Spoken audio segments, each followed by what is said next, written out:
All right, welcome back everyone. Last time we dove into the world of the dinosaurs, right? Well, today we're going even deeper. I'm talking way, way back to a forgotten world ruled by titans that came millions of years before them. This is the story of Earth's original age of monsters. So let me ask you something. When you think prehistoric monster, what pops into your head? It's the T-Rex, right? Of course it is. But what if I told you that Earth had a whole age of monsters that was already ancient history long before the first dinosaur ever showed up? Yeah, really. Yep, we are heading way back in time to a period called the Paleozoic era. And look, this isn't just some prequel to the dinosaurs. No. This is a completely different story. It's a lost world with its own rules, its own landscape, and oh boy, its own terrifying cast of characters. Okay, so this Paleozoic era, it lasted for hundreds of millions of years. It saw this incredible explosion of life in the oceans, the first fish, all that stuff, and then the first creatures started crawling onto land. But for our story, we're gonna zoom in right on the very end of this timeline.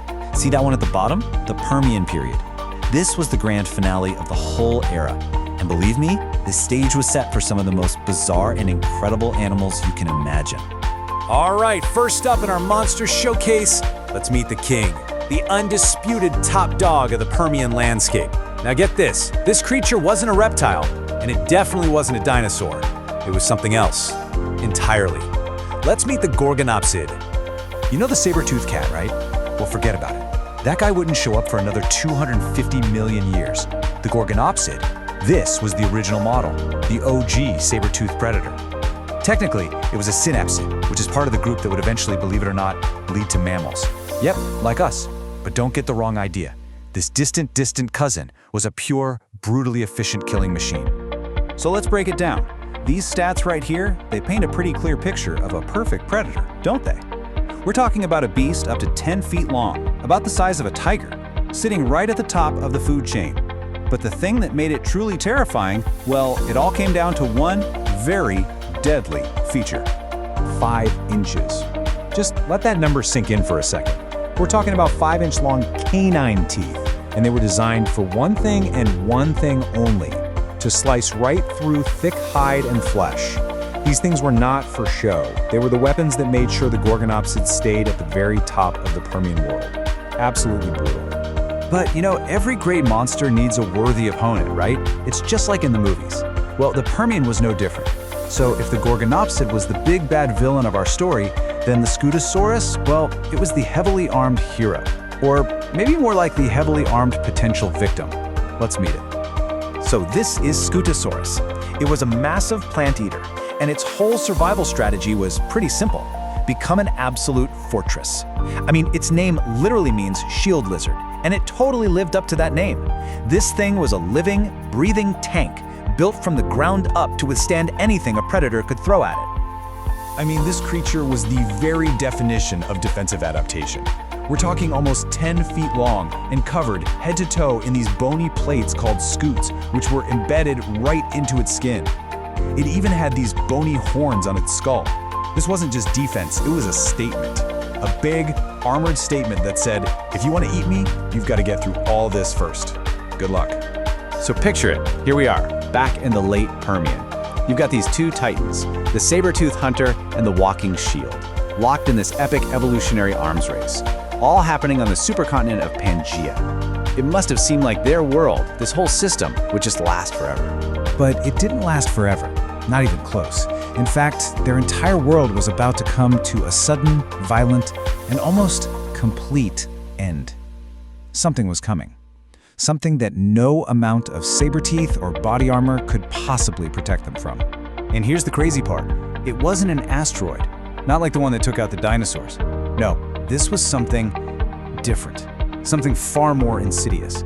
A planetary cataclysm that basically sterilized the Earth on a scale that we have never ever seen before or since. The official name is the Permian-Triassic Extinction Event, but honestly, it earned a much more fitting nickname: the Great Dying. And that's exactly what it was. This wasn't just an extinction event, this was the extinction event. Earth's single greatest catastrophe, a complete global reset.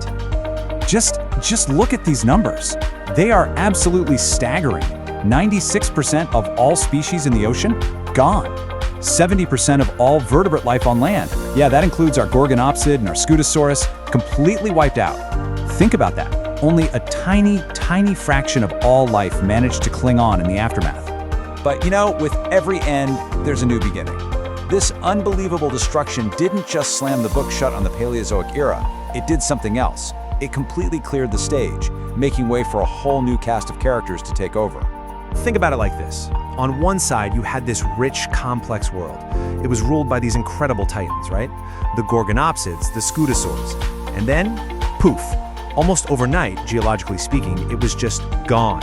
The planet was a blank slate, an empty world full of nothing but opportunity for the handful of survivors. And that right there is the key. The total disappearance of these powerful, dominant animals created a massive power vacuum. It's like all the top jobs in every ecosystem on the planet were suddenly open, all of them vacant. And that incredible opportunity, it was seized by a small group of reptiles that had managed to survive, kinda hiding out in the shadows. With the Gorgonopsid and all its relatives gone, with nothing left to hunt them, these creatures were suddenly free to evolve, to get bigger, to diversify. And we know them, of course, as the dinosaurs.